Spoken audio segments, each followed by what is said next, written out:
They call it a rehearsal. Write your obituary. Practice being gone. They say calm is clarity. But some of them, they're not coming back. They make you feel like choice. This isn't freedom. It's erasing you. Stay with me. I don't know if...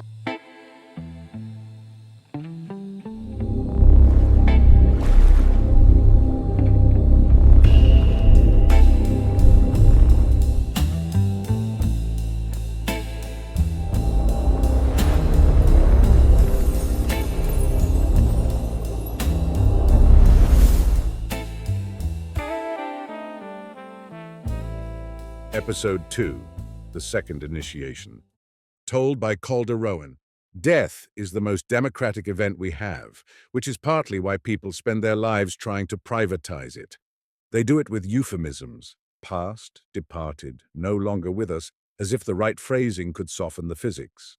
They do it with architecture, hospitals designed to hide the dying, funeral homes designed to turn grief into upholstery.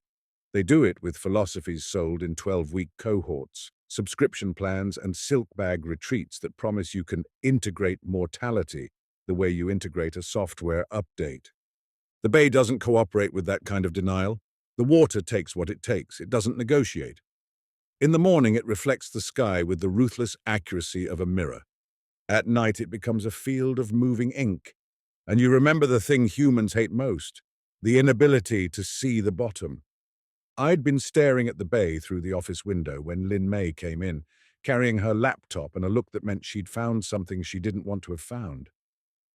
Sigma has a new module, she said. She didn't say hello. She didn't need to. Tess, who was sorting a stack of mail with the care of a woman disarming explosives, didn't look up. Noah Pike did, slowly, like his body was negotiating with its own reflexes.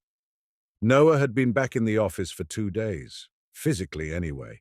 He moved as if he'd learned a new gravity inside himself and wasn't sure he liked it. His eyes were alert, but not in the ordinary way.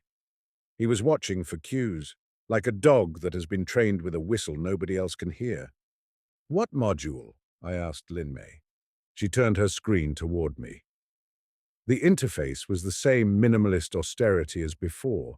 Slate background, one clean icon, a white Sigma softened into something almost friendly. But this menu item was buried in admin settings, behind a pathway no ordinary user would see. Second initiation.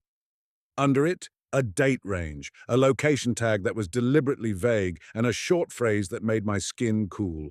Death rehearsal. Coastal. Death rehearsal, I repeated. Lin May's mouth tightened. "They've been testing it on small cohorts," she said. "There are records, attendance numbers, payment tiers." Tess finally looked up. "Payment tiers," she said flatly. "For death." Noah's fingers flexed once, unconsciously, then stilled. "They used that phrase," he said. His voice was quiet, but it carried. Second initiation. It was the thing everyone talked around. I watched him. "At the Bolinas property?" He nodded once. "They didn't say what it was. They said it was for people who were ready to stop bargaining. They said the first phase was stillness. The second was commitment." "Commitment to what?" Tess asked.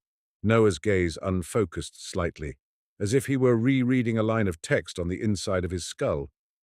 "To integrity," he said, which is their word for obedience. Lin May tapped her trackpad. "There's more," she said.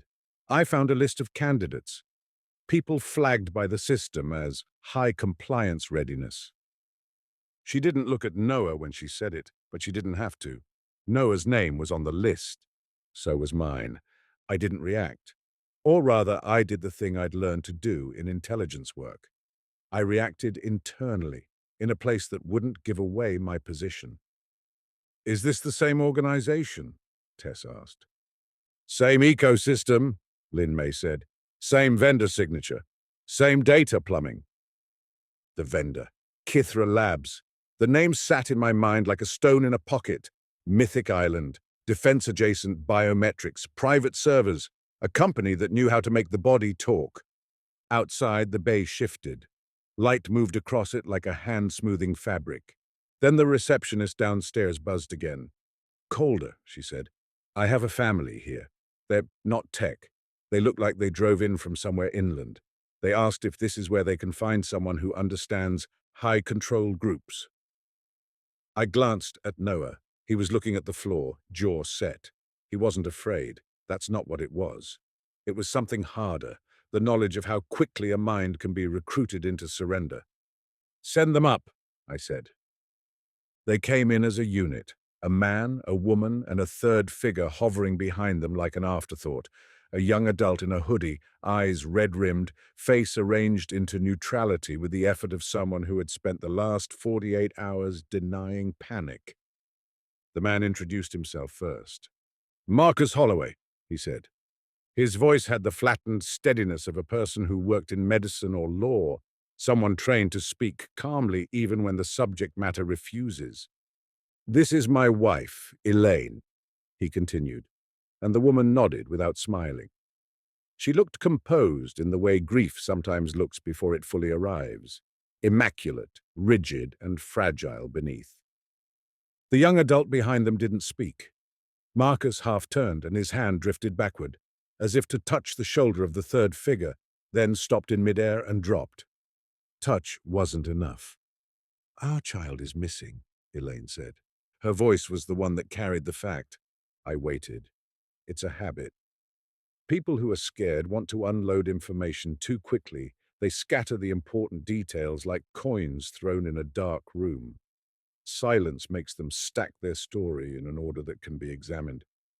Marcus slid a folder across my desk. Inside were printouts, a photo of a young person with sharp cheekbones and a half-smile that suggested thoughtfulness rather than ease.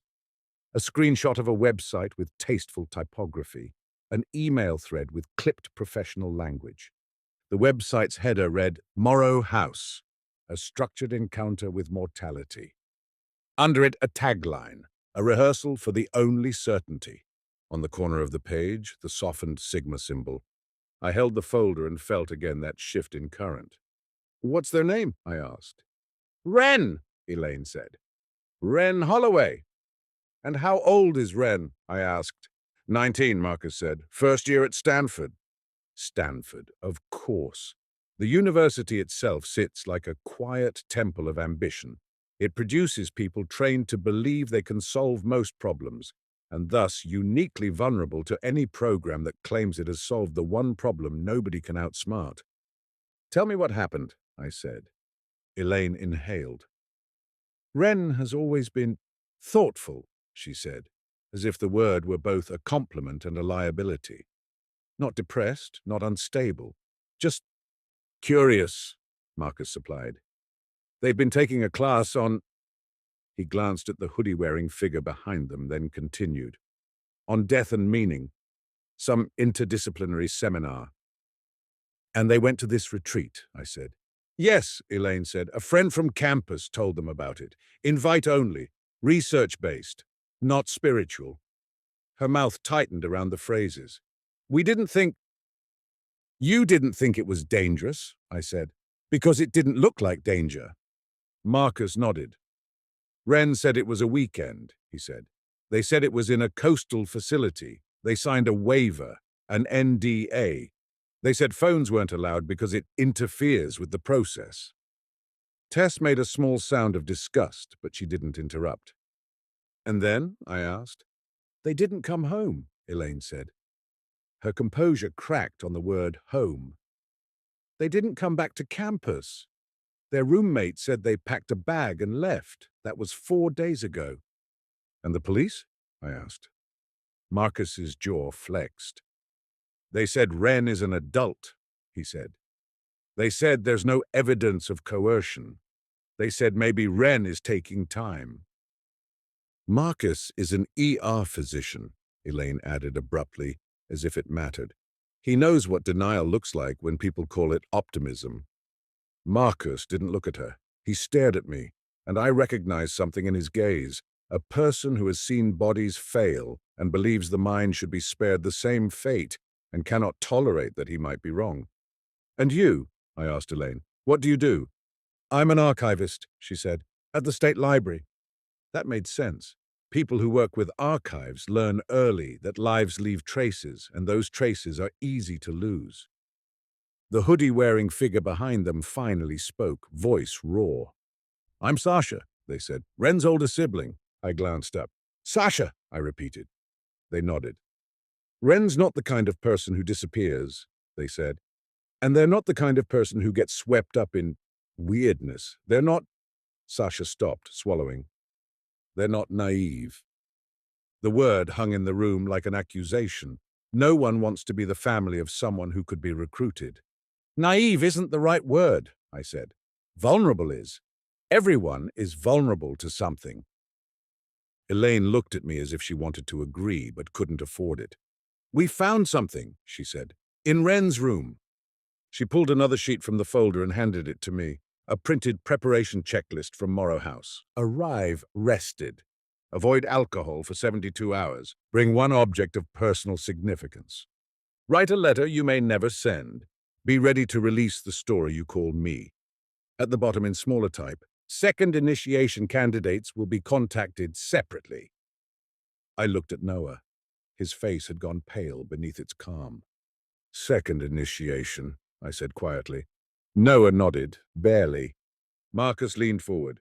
"We're not here because Wren wanted to think about death," he said. "We're here because this place, this group, has procedures that look like control, and because we got an email this morning." Elaine pulled out her phone.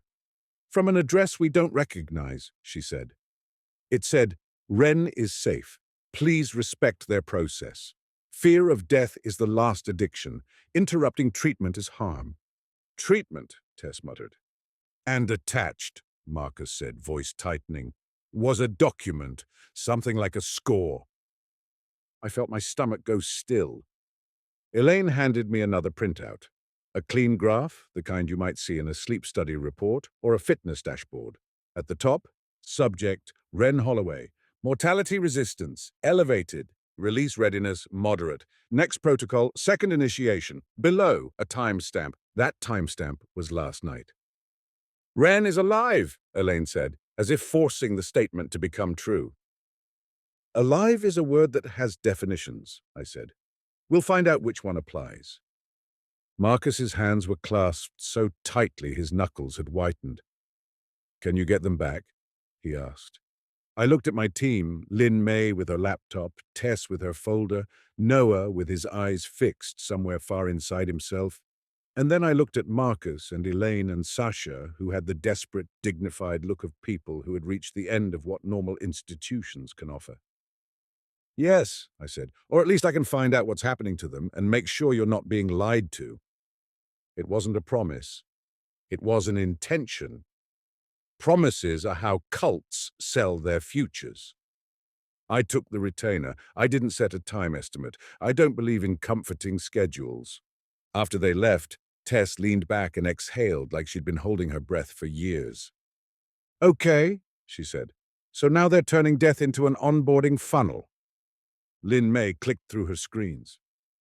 "Morrow House isn't publicly listed," she said. "No Yelp reviews, no obvious corporate structure." "No," Tess said, "because they're not selling massages.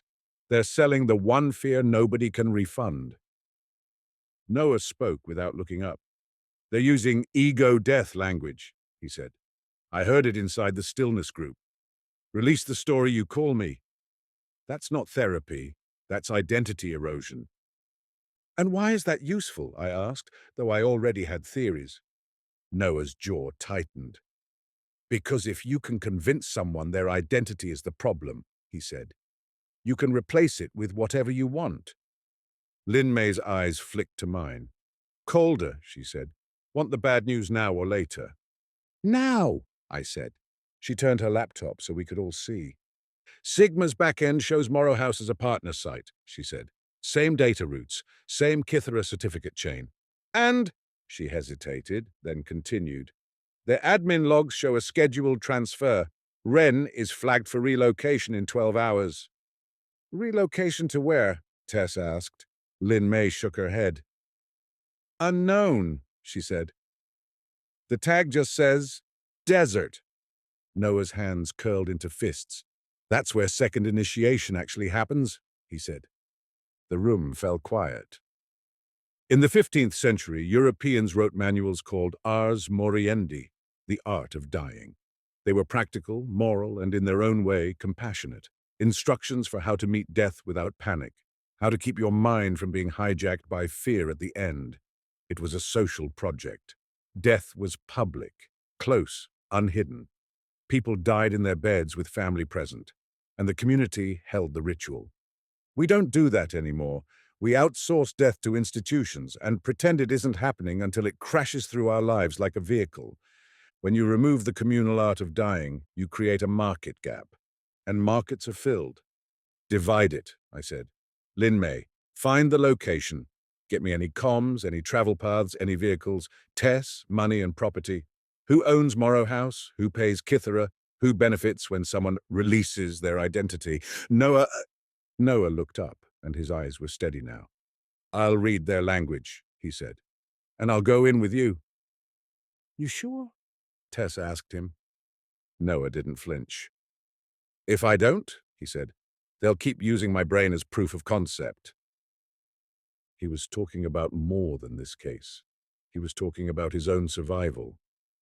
I nodded once. "All right," I said. "We go tonight." 1.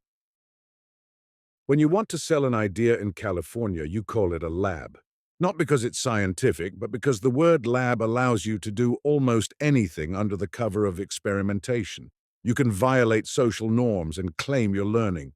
You can break people and call it research. You can take the oldest human terrors and make them a protocol. By mid-afternoon, Lin May had a lead. She didn't find a street address, not exactly, but she found a pattern. "Morrow House is using short-term satellite internet," she said. "Not Starlink, something more discreet. They bring it up at certain times, then shut it down, like they're careful about footprint." "How'd you spot it?" Tess asked. Lin May didn't smile. "Because they're not as original as they think," she said. "Behavior leaves signatures." She pointed to a cluster of pings, a repeating schedule, always in the same coastal region north of Santa Cruz. "Big basin?" I asked. "Closer to Pescadero," Lin May said. "But not in town, inland a bit. There's a cluster of old properties near a decommissioned coastal relay station." "Relay station," I repeated. The irony was almost elegant, a group using old signal infrastructure to build a modern faith. Tess, meanwhile, had done what Tess does. She'd followed the money like a bloodhound following a scent trail no one else can smell. "Morrow House is owned by a shell LLC called Sable Orchard Holdings," she said, sliding a sheet across my desk. "Which is cute because it sounds like a winery. That LLC is registered to a law office that specializes in spiritual nonprofits and retreat organizations. They've set up trusts, a lot of trusts." "What kind?" I asked. "Legacy trusts," Tess said. "End-of-life planning disguised as generosity. People sign documents during these retreats. They commit future assets. Not always legally airtight, but enough to make families fight." Lin May's fingers paused. "There's a donor name in their back end," she said quietly. "Not public, but it's in the admin logs." "Who?" I asked. She hesitated, then read it. "Harborlight Philanthropies," she said. "And a private benefactor, E. Mercer. Elias Mercer. The philanthropic ghost. The silent investor." Noah exhaled slowly, as if the name itself carried a scent. "So this is a network," he said. "Stillness in Bolinas, death rehearsal on the coast, desert relocation, and one benefactor." "Like venture capital," Tess said. "But for human souls." I looked at the Sigma symbol on the printed page, soft and almost gentle. Summation. The adding up of separate variables into one final number. It was a mathematician's prayer, that complexity can be reduced. Human beings are not reducible, but you can build a cult by pretending they are. 2. We drove south after dark. I didn't bring a gun. I'm not heroic and I'm not reckless. This work rarely comes down to violence. It comes down to access. Who gets to control the story inside someone's head? Noah sat in the passenger seat, hands folded, eyes fixed ahead. Tess had insisted on following in her own car. "I don't like riding with you," she'd said. "You make turns like you're interrogating the steering wheel." Noah finally spoke after 20 minutes of highway silence. "You know what scares me?" he said. "Only one thing?" I asked. He didn't smile. "I didn't feel afraid inside that group," he said. "In Bolinas, I felt relieved." Relief is a dangerous emotion. It makes people forgive things they shouldn't. "I've read terror management theory," Noah continued. "The idea that awareness of death drives humans to cling harder to their cultural stories. But what they're doing is different. They're not reducing fear of death. They're redirecting it." "To what?" I asked. "To fear of being out," he said. "Fear of being noisy. Fear of losing the group's approval. They give you a way to feel safe from death by making you dependent on their system. It's a swap." We passed an exit sign for Half Moon Bay. The coastline was invisible in the dark, but I could feel it. The vast presence of water beside us, indifferent to our small human dramas. "Death rehearsal," I said. "You've heard of anything like it?" Noah's gaze flicked briefly toward me. "There are legitimate practices," he said. "Buddhist Maranasati, mindfulness of death, Stoic contemplation, even in medieval Europe, memento mori. People carried skull imagery not as goth aesthetic, but as a reminder to live cleanly." "And now?" I asked. "Now people pay for coffin therapy," he said. "They rent their own funeral as content. They treat mortality like a lifestyle brand." We turned onto a narrower road, then another. Trees closed around us. The dark became thick and wet. A sign flashed in my headlights. "Private property, no trespassing." Another, more tasteful, "Morrow House, arrivals." We parked where directed and walked toward a building that looked like it had been designed to disappear. Wood and glass, low profile, no harsh angles. Soft exterior lighting that made everything feel safe. Inside, a person in simple clothing stood behind a desk. Not a receptionist. Too calm, too watchful. They offered us clipboards, NDAs, waivers, a health disclosure form that asked about anxiety, depression, suicidal ideation, and then, oddly, asked whether we had ever worked in government intelligence. Noah glanced at me. I didn't react. We filled the forms with names that were close enough to truth to pass casual checks, but not close enough to be traced easily. Old habit. Old sins. We handed them back. The person behind the desk took our phones without asking, placed them in sealed pouches, and labeled them like evidence. "Welcome," they said. Their voice was warm in the way customer service voices are warm. "We'll begin shortly." Noah leaned in slightly, just enough. "Is there a participant named Ren Holloway here?" he asked. The person blinked once.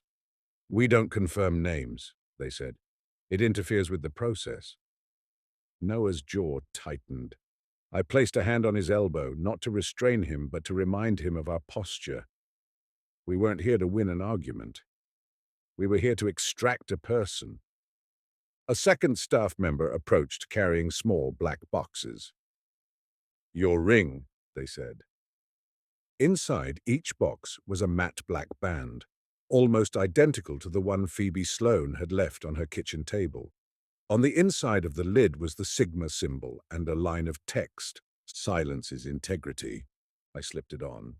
The band was cool, heavy, and just slightly too snug, as if designed to remind you of its presence. Noah slid his on without hesitation. His face remained calm, but I saw the muscle jump in his jaw. We were led down a hall into a room that smelled faintly of cedar and something chemical disguised as eucalyptus. A dozen people sat on cushions in a circle, eyes lowered. A speaker in the corner emitted a low tone, subtle, persistent. It wasn't loud enough to be obvious. It was loud enough to be felt.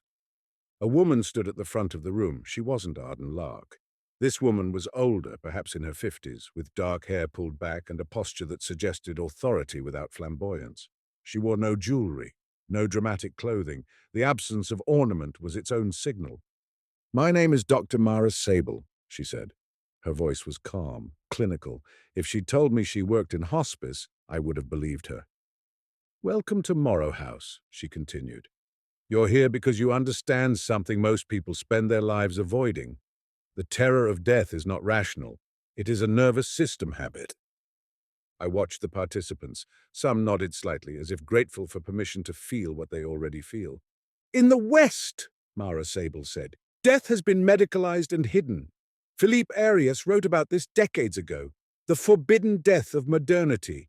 We pretend it's a failure of medicine rather than the structure of life. We live as if we are exempt. A real historical reference delivered with academic ease, anchoring, credibility, allure. She continued, we do not offer spirituality, we offer exposure therapy, we rehearse, we become familiar with what we fear. Someone in the circle inhaled sharply, as if the words themselves were a sedative. Most therapies end at acceptance, Mara Sable said. We go further. We dismantle the story that needs acceptance. There it was. The turn. Not accept you will die, but erase the part of you that cares. She stepped to the center of the circle and held up a small tablet. Your ring is not a gimmick, she said. It's a mirror. It tracks the body's lies.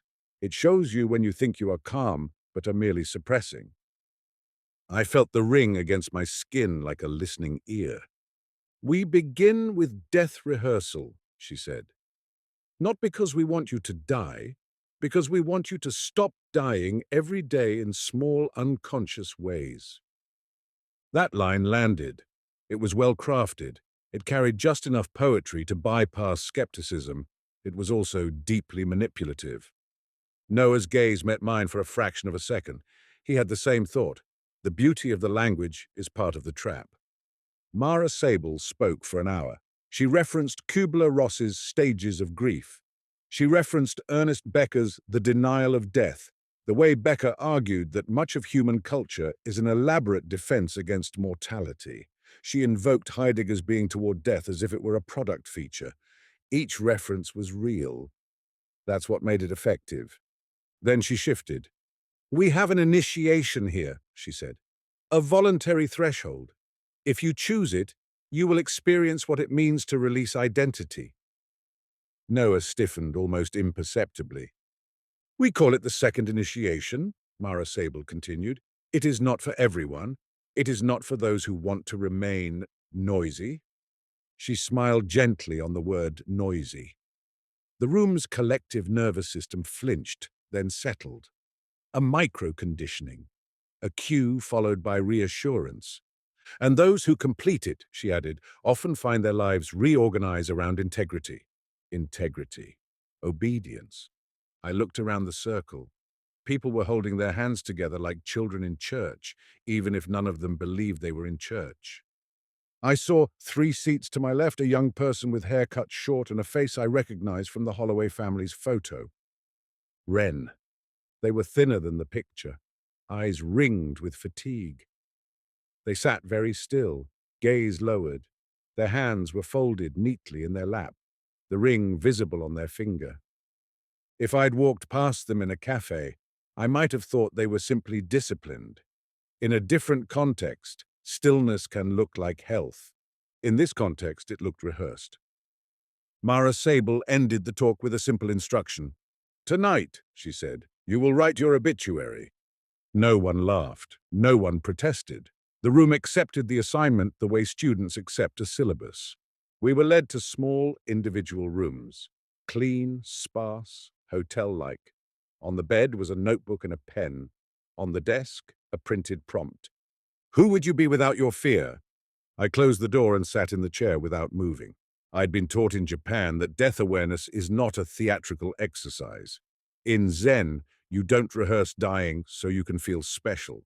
You contemplate impermanence so you stop clinging. This was different. This was death as a controlled event, as a purchasable experience. A rehearsal implies a performance, and every performance implies an audience. I wrote a few lines in the notebook. Not my obituary, but an observational log, the kind I used to keep in field operations. Tone in room, clinical warmth, References, Arias, Becker, Heidegger, used as legitimacy. Conditioning cues, noise framed as shame, integrity framed as relief, wearable likely tracking arousal plus compliance. A knock came at my door. I opened it to find Noah. He didn't step inside. He stood in the hallway like a man waiting for a verdict. "They know you," he said quietly. I didn't ask how he knew. I could see it in his face. "What did they do?" I asked. Noah hesitated, then spoke in a low voice. "Someone pulled me aside," he said. "A staff member. They said, 'We appreciate experienced minds.' They asked if I'd ever worked with Calder Rowan." My body went still. I didn't respond. Again, external calm, internal calculation. Noah's eyes held mine. "They said they'd been expecting you," he added. "They said you're a useful kind of noise." I felt the ring's pressure on my finger like a reminder. We're in their system now. They can score us, label us, frame our resistance as pathology. "Did you see Wren?" I asked. Noah nodded. "They're here," he said. "But they're not accessible. They're in the first stage of dissociation. They think it's clarity." "We get them out," I said. Noah's jaw flexed. "We also need to survive the night," he said. A staff member walked past, expression neutral. Noah stopped speaking instantly. The silence was practiced. When the staff member vanished down the hall, Noah exhaled and said, "Tess texted me before they took our phones. She's outside watching. Lin May is running signals from Sausalito. She thinks they're transferring people at dawn." "Then we move before dawn," I said. Noah nodded once. "Be careful," he said. "Always," I lied. San. Dinner was communal, silent. That detail alone would have been enough to attract a certain kind of seeker. The idea that speech is optional, that meaning can be achieved through deprivation. The food was good, organic, the kind of meal that makes people feel cared for while they are being dismantled. Mara Sable sat at the head of the table but didn't eat. She watched, smiling gently like a doctor monitoring patients in a study. At one point her eyes drifted to me and held, not hostile, not friendly, interested. I looked away first, not because I felt intimidated, but because attention is a resource, and I didn't want to give her mine. After dinner, we were led into a different room, larger, with soft lighting and a faint smell of salt, as if someone had tried to bring the ocean indoors. The low tone was present again, a soft pulse that sat just at the threshold of perception. Mara Sable spoke briefly. "Tonight we rehearse," she said. "You will not be harmed. You will not be coerced. You will be invited. Every coercive system says some version of that. The words are never for the person being coerced. They're for the part of the mind that wants to believe it is choosing." Staff members moved among us, handing out small envelopes. "Inside," Mara Sable said, "is your time." No one opened their envelope immediately. They waited as if even curiosity might be judged. I opened mine. A time, 2:40 a.m. Under it, a single phrase, "Tomb session." Noah, beside me, glanced at his envelope. His face didn't change, but I saw his fingers tighten around the paper. "What's yours?" he whispered. 2:40, I said. He swallowed. "Mine is 3:10, he said. "Same thing." Tomb session. Mara Sable began guiding the room through an exercise. "Imagine your life ending," she said. "Not abstractly, specifically. Not as tragedy, as sequence. Notice where your body resists." People closed their eyes. They followed her voice. Some started breathing too quickly. Staff members drifted close, hands hovering near shoulders without touching, an offer of containment. This wasn't obviously abusive. That was the point. It was structured, efficient, a system designed to make people feel safe as they surrender. Mara Sable continued. "In certain Buddhist traditions," she said, "monks meditated in charnel grounds, surrounded by decay, to dissolve attachment to the body. We are not monks, but we can still learn." A fact mostly true in spirit, used as decoration. a cultural reference stripped of its ethical frame. In Stoicism, she added, Seneca wrote that it is not death we fear, but the thought of it. Tonight we reduce thought. We return to the body. The body knows. The body does know. It also can be trained to respond to cues. As the exercise deepened, the room's collective breathing began to synchronize. The tone in the background subtly shifted. The ring on my finger warmed slightly, as if the sensor had engaged more aggressively. Then Mara Sable said the line I'd been waiting for. Some of you, she said, will be offered the second initiation before dawn. If you accept, you will undergo a private rehearsal. You will be guided to the threshold where identity dissolves. A few people in the room opened their eyes, pupils wide, not with fear, with hunger. That's what made my throat tighten. People don't join high control groups because they are stupid. They join because they are starving for something the world doesn't provide, meaning that feels solid. And predators offer solidity in exchange for agency. After the session, participants drifted to their rooms in silence. No one spoke. It wasn't a rule. It was a norm, and norms are more powerful than rules. Noah and I returned to our rooms.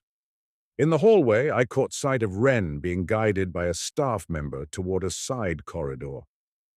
Wren's face was calm in a way that made my chest ache. Calm is good when it's yours. Calm is terrifying when it belongs to someone else. I moved without hurrying, stepping into the corridor behind them at a distance that suggested coincidence. The staff member didn't look back. Either they didn't notice me, or they did, and were letting me follow, which is its own kind of trap. Wren paused at a door. The staff member leaned close and spoke softly. Wren nodded once, then the door closed. I waited until the staff member walked away. Then I approached the door and listened. Silence. I tapped gently once, no response. I tapped again, slightly firmer. A faint sound inside, movement perhaps, a breath, then nothing. I stepped back. You don't force your way into a system like this without consequences you might not survive. I returned to my room and sat on the bed, notebook open. At 1 a.m., a staff member knocked. Cal, they said softly through the door. They used my fake name. The tone of voice was friendly. It made my skin crawl. I opened the door. A staff member stood there holding a small paper cup and a bottle of water. For sleep, they said. We want you rested for your session. Sleep aids. Another subtle lever. Not illegal, not obviously sinister. But chemical assistance can become chemical control. No, I said. Their smile didn't waver. The body resists release, they said. This helps reduce noise. My body can manage its own noise, I said. They held my gaze for a moment, then nodded. As you wish, they said, and walked away without offense.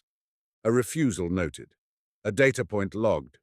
At 2:30 a.m., I left my room quietly and moved toward the corridor where my tomb session was scheduled. The hallway lighting was low. The building's silence was deliberate. There's a kind of silence that feels natural, like snowfall. This silence felt engineered, like a soundproof room designed to make you hear your own heartbeat and mistake it for revelation. A door at the end of the corridor stood open. Inside, a staff member waited. They wore gloves. Not medical gloves, something softer, almost theatrical. Cal, they said, thank you for being on time. I stepped into the room. It was larger than I expected, with concrete walls and a faint smell of damp stone. It felt less like the modern retreat center and more like an old bunker. Coastal defense architecture repurposed into a ritual chamber. Historical detail whispered itself into my mind. During World War II, the coastline bristled with artillery and radar installations. Fear of invasion turned into concrete. In the Cold War, the West Coast hosted missile sites and signal relays aimed outward. Now, the same infrastructure was being used to aim inward. The staff member gestured toward a narrow passage. This way, they said. I followed. The passage opened into a chamber with a low ceiling. In the center was a coffin-shaped structure, not a literal coffin, but something like a padded capsule, minimalist, almost beautiful. It was the kind of object that could be marketed as immersive therapy. Above it, a small camera lens glinted. I looked at it. The staff member smiled slightly as if acknowledging I'd noticed. "Only for safety," they said. "Safety," I repeated. "Yes," they said. "We monitor distress events." Distress events. The language of healthcare, the language of control. They handed me a pair of noise-canceling headphones. "This will guide you," they said. "You'll hear Dr. Sable's voice." I took the headphones but didn't put them on. "And what happens?" I asked. "You rehearse your departure," they said. "You watch your identity dissolve. You learn that fear is a story." "And then?" I asked. They smiled. "Then you'll be ready," they said, for what they didn't say. I put the headphones on. The sound that filled my ears wasn't music. It was a layered pulse, tones woven together like a sonic fabric designed to hold the mind in place. Then Mara Sable's voice arrived, close and calm. "Welcome to the threshold," she said. "Lie down." I lay down in the capsule. The padded surface pressed against my shoulders. The lid began to lower slowly, not fully closing, but enough to create the sensation of enclosure. A primal part of the nervous system responded before intellect could speak. Trap.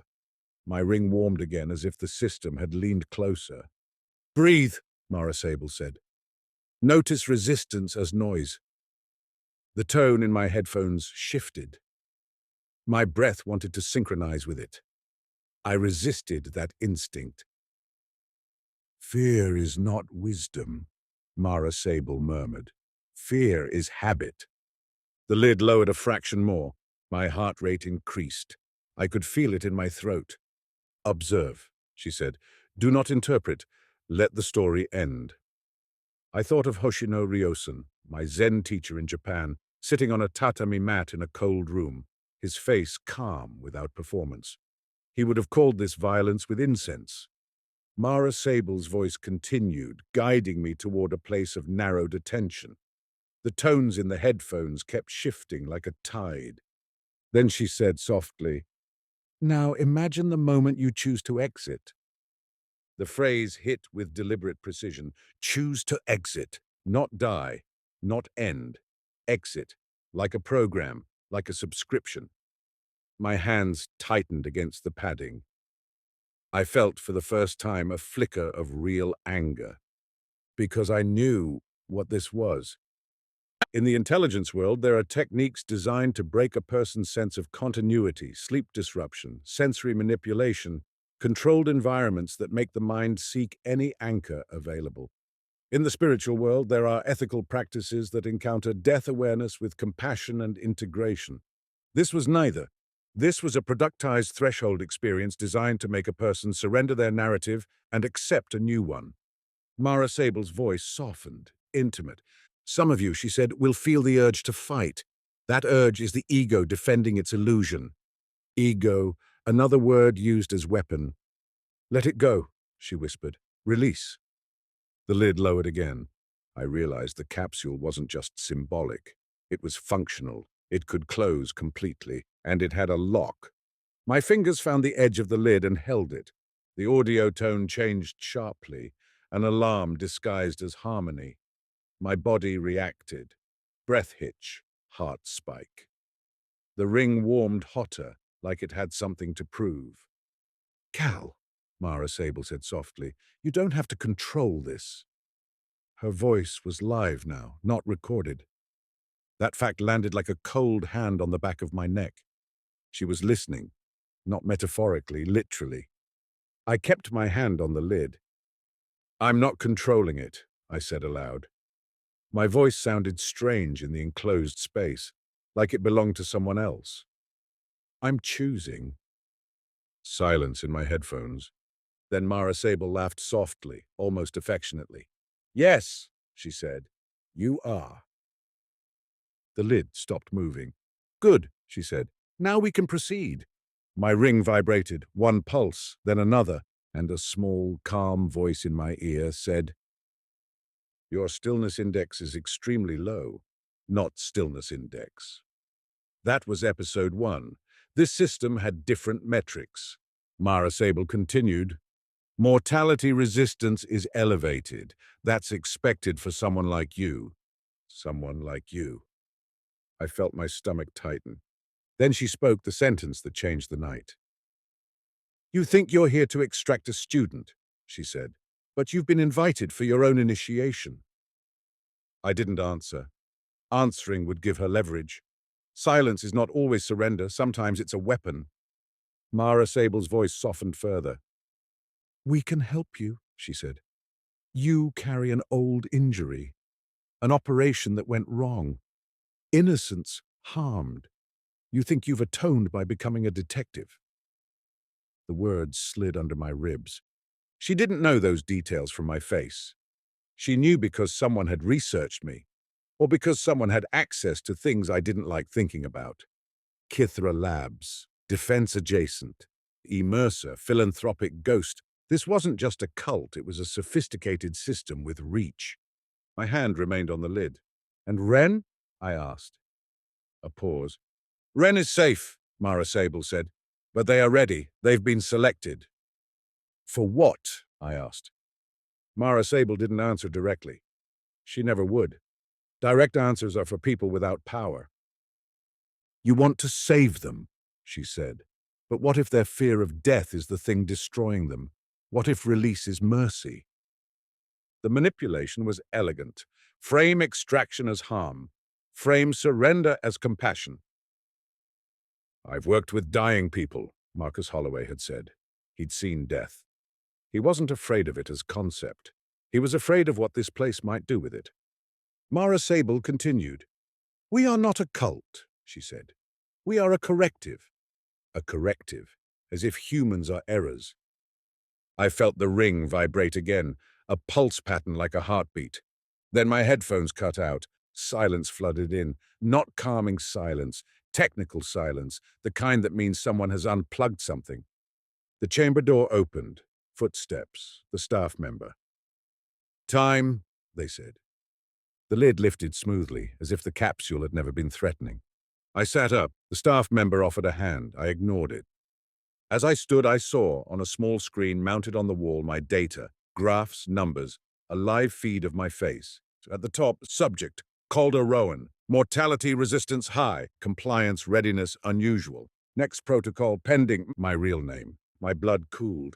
The staff member guided me out of the chamber and into the corridor. The building felt different now, less like a retreat, more like a facility.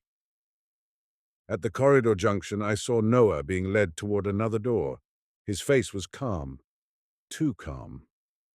But his eyes met mine briefly, and in that glance I saw effort, strain, a person holding onto himself like someone holding a rope in rough water. He didn't speak. He didn't need to. Wren, somewhere in the building, was either being prepared for relocation or being used as leverage, and the system had confirmed something I'd suspected since Bolinas. This wasn't just about seekers, this was about training. I needed to move. 4. The easiest way to escape a controlled environment is to look as if you belong in it. I walked back toward my room at a steady pace. I didn't run. I didn't look around too much. Panic is obvious. Calm is camouflage. In my room, I moved quickly but without noise. I checked the door, listened, then slipped into the bathroom and peeled the ring off my finger. It left a faint indentation, a circle of skin that looked like a collar mark. I wrapped it in a towel and held it against the faucet pipe to dampen its signal. Lin May had taught me tricks like this. Improvised containment, the old analog methods that still work when systems get clever. Then I went to the window. Outside, the property sat quiet beneath a sky full of stars. It was late. Staff movement was minimal. But there were lights near the far side of the compound. Vehicle lights, low and controlled. Transfer. I slipped out into the hallway. A staff member stood at the far end, posture relaxed, as if on a night shift. I walked toward them with the expression of someone half asleep. They nodded politely. I nodded back. I kept walking. At the next junction, I turned down the corridor toward the side door I'd seen earlier, the one Wren had been guided through. The door was locked. I didn't have a key, but locks are social as much as mechanical. I waited.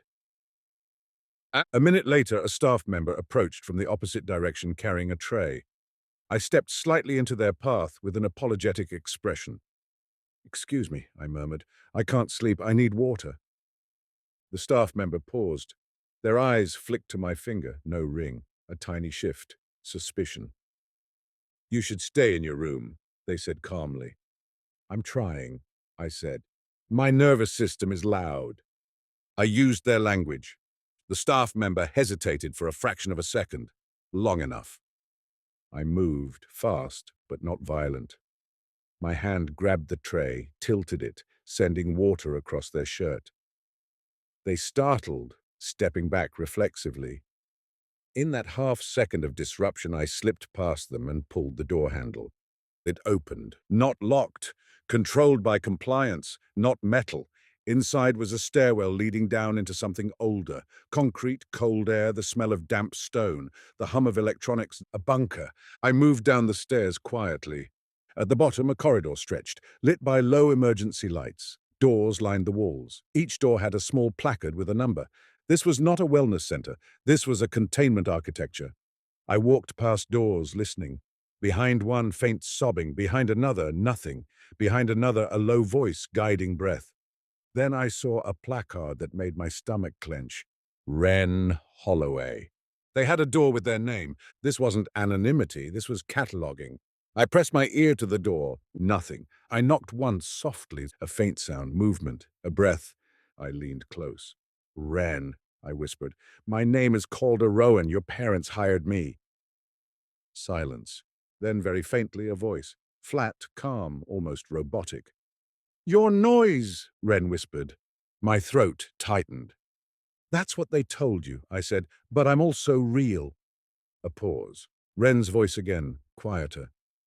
"They said my family would interrupt my treatment," they whispered. "This isn't treatment," I said. "It's control."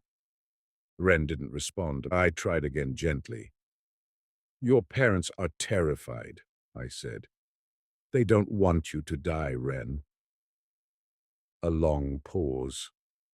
Then Wren whispered so softly I almost didn't hear it. "They said dying is the point." The words landed like a stone. "Wren," I said, keeping my voice steady. "Look at me when I say this. You are not going to die tonight." Silence. Then Wren said, "It's not dying, it's exit." Exit, the language again. In that moment, I understood the genius of their framing. Suicide is taboo, death is scary, but exit sounds clean, corporate, a controlled user action. I put my hand on the door handle, locked now, a real lock. Of course, I didn't have time. Footsteps behind me. I turned. A man stood at the end of the corridor, not staff, not participant, something else, expensive clothing under a simple jacket, posture too relaxed for a caretaker. His face was mild, almost gentle. He looked like a person who funds museums, and he looked at me as if he'd been waiting. "Calder Rowan," he said softly. "It's rare to meet noise with such discipline."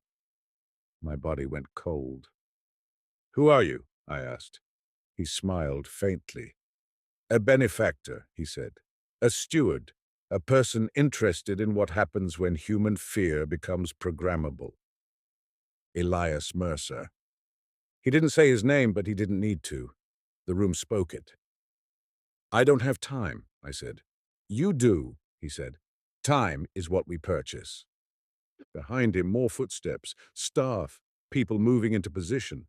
Mercer's eyes stayed on mine, calm as deep water. "We've been watching your work," he said.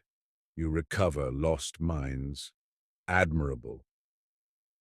But don't you wonder sometimes whether minds want to be lost?" I didn't answer. Silence is not always wisdom. Sometimes it's simply the refusal to play. Mercer continued softly. "Wren is a remarkable candidate," he said. "Young, intellectually honest, not addicted to performance, the kind of person who could become useful." Useful. The word snapped an old memory in my brain. Years ago, in a secure room, someone describing a foreign asset as useful, as if usefulness were a moral category. "You can't have them," I said. Mercer smiled, not unkindly. We don't have them, he said. They're choosing. Behind the locked door, Wren's breathing had gone very quiet. Mercer took one slow step closer. You came here thinking you were the predator, he said. But you're an artifact, a relic from the era of crude coercion. We don't need chains. We need metrics. He lifted a small device in his hand, a phone-like screen. On it, a number glowed. Your index is rising. I felt the ring's absence on my finger like a missing tooth. They were still tracking me. I backed up slightly, keeping my body between Mercer and Wren's door, though I knew it was symbolic. If they wanted, they could remove me with ease. Then my pocket buzzed. A sealed phone pouch doesn't buzz. But my pocket did. For a second, I thought my nervous system had hallucinated it. The mind does that when it is cornered, creates signals, invents escape. Then it buzzed again. Lin May, somehow. I pulled out my own small backup device, an old minimal handset I carried for exactly this kind of situation, hidden under my belt line. Lin May had insisted I keep it. Tess had called it paranoia. I'd called it prudence. A single message glowed on the screen. Calder, vehicle moving, Wren transfer in 8 minutes, plate 7KX, partial, Tess in position. Do not let them move. Mercer watched me, eyes curious, as if observing a lab animal display unexpected problem-solving. Ah, he said softly. You brought friends. I didn't answer. I made a decision that felt less like bravery than arithmetic. I reached into my pocket and pulled out the ring I'd wrapped in the towel. I held it up. Mercer's eyes flicked to it. And what will you do with that? He asked. I didn't explain. Explanation is a gift. I threw the ring down the corridor and stomped on it hard, once, twice. Plastic cracked. A tiny spark. The hallway lights flickered. Somewhere above, an alarm tone began, subtle, then sharper. The bunker's hum stuttered. Mercer's expression didn't change much, but something in his eyes tightened.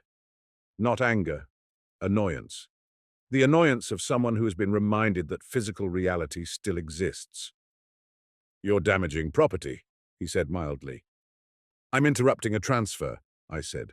Behind Mercer, staff began moving faster, voices rising slightly. The engineered calm was cracking at the edges. I put my shoulder against Wren's door and shoved. Locked. I looked at Mercer. He looked back, and then impossibly the door clicked. Unlocked remotely. It swung open a fraction. Mercer's voice was calm as ever. Go on, he said. See what you're saving. The door opened wider.